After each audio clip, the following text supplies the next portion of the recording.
Hey guys, in this video, I will show you how to transfer photos and videos from your iPhone to your MacBook. All right, let's begin.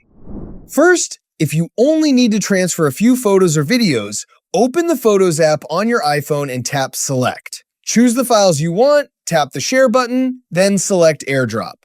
Choose your MacBook from the list. If it doesn't appear, make sure AirDrop is enabled and your MacBook is discoverable. If you want your photos to sync automatically, sign into the same Apple ID on both your iPhone and MacBook. Both devices are connected to the internet. Your photos and videos will automatically sync to the Photos app on your Mac. For transferring a large number of files, use a USB cable. Connect your iPhone to your MacBook and tap Trust if prompted. Open the Photos app on your Mac, select your iPhone from the sidebar, then choose the photos and videos you want to import. Click Import Selected, or choose Import All New Photos to transfer everything at once.